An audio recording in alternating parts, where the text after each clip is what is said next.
Hello friends. आज के इस वीडियो लेक्चर में आपका स्वागत है। इस टाइम जो हम करने जा रहे हैं वो है न्यूटन। आपको मैंने इससे पहले जो लेक्चर कराया था उसमें था Newton forward formula and backward formula. अब हम जो इस टाइम जो फार्मूला ये इस्तेमाल कर रहे हैं, अभी तक हमने इक्वल इंटरवल्स के लिए किया था। अब हम जो फार्मूला इस्तेमाल करेंगे फॉर अनइक्वल इंटरवल्स, और उस फार्मूले का नाम है Lagrange interpolation formula. Lagrange interpolation formula.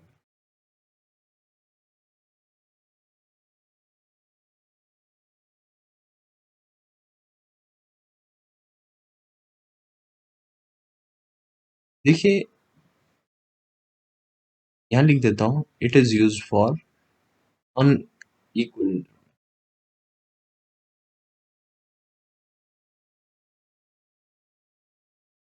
अगर आपके पास कुछ डेटा इस तरह का दिया हो, जैसे इधर लिखा हो x0, उसके रिस्पेक्ट में वैल्यू y0 लिखी हो, x1 y1, ये data x2 y2 x3 y3, और डेटा दे रखा हो xn yn। कुछ वैल्यू पूछ रहा हो आपसे, ये अनइक्वल इंटरवल है, तो आप इसमें लैग्रेंज इंटरपोलेशन फॉर्मूला इस्तेमाल कर सकते हैं। कैसे इस्तेमाल होगा, जो भी आपको वैल्यू निकालनी होगी उसके संबंध में हम आपको करके आपको बता रहे हैं। एफ एक्स इसका फॉर्मूला हो जाएगा, मैं तो ये x minus x one, x zero नहीं लिखना इसमें, x माइनस, देखिए मैंने आपसे कहा था x जीरो नहीं लिखना, x माइनस। डिनोमिनेटर में हर टर्म को x जीरो से माइनस करें।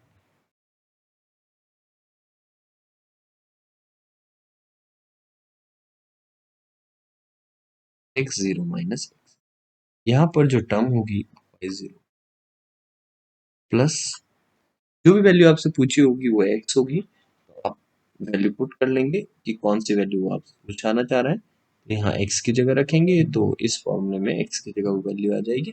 x0 x1 xn आपको यहाँ पे दे रखे। नेक्स्ट प्लस जो होगा, अब अगली बार आपको x1 का यूज ऊपर नहीं करना, ये x minus x minus x minus and plus x upon y1 वाली टर्म आ रखी है, तो सॉरी, ये लिखेंगे हम y1, और यहाँ लिखेंगे x1 minus x zero, x सब मल्टीप्लाई में हो रहे हैं, x1 माइनस क्या टर्म होगी आपकी x2, x1 माइनस प्लस, अब थर्ड टर्म है x0 का इस्तेमाल हो गया। अब हम लिखेंगे हमारे पे x2 जो टर्म है वो नहीं लिखनी, plus x0 x minus x1 x minus x3 और x माइनस, ये वैल्यू लिखनी है आपको, minus x0 x2 minus x1 x2 minus x3 and x2 minus, और यहाँ इसी तरह से इसको n टर्म्स है तो n टर्म्स तक। तो इसका नाम है लैग्रेंज इंटरपोलेशन फार्मूला। ये भी अनइक्वल इंटरवल के लिए इस्तेमाल होता है। दूसरा, हम जो फॉर्मूला यहाँ पे लिख रहे हैं ये कर लेंगे आप, मेरे ख्याल से इससे रिलेटेड क्वेश्चन भी कर लेंगे। बेसिकली आपको इन फॉर्मूलों को याद करना है, इनसे रिलेटेड क्वेश्चन करने की कोशिश करनी है।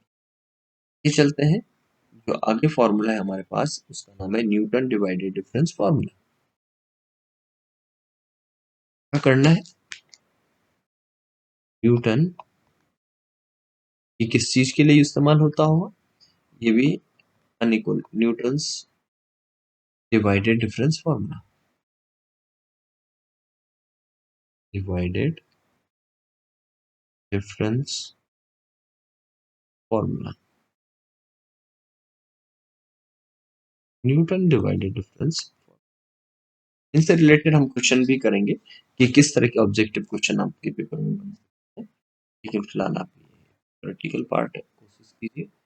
एफ एक्स, यहाँ एक्स जीरो लिखेंगे, plus x minus x zero लिखेंगे, यहाँ लिखेंगे ये न्यूटन डिवाइडेड डिफरेंस ऑपरेटर, बीच से कट पड़ा है, और इधर होगा आपका एफ एक्स जीरो, प्लस से लिखेंगे x minus x minus x, Newton divided difference. इस तरह से हम इसे कंटिन्यू करते रहेंगे।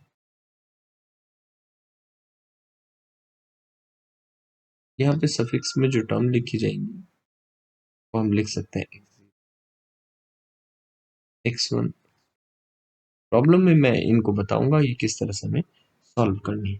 तो ये तो था Newton divided difference formula and Lagrange interpolation formula.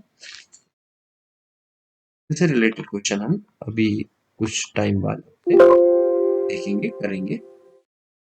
तब तक के लिए धन्यवाद।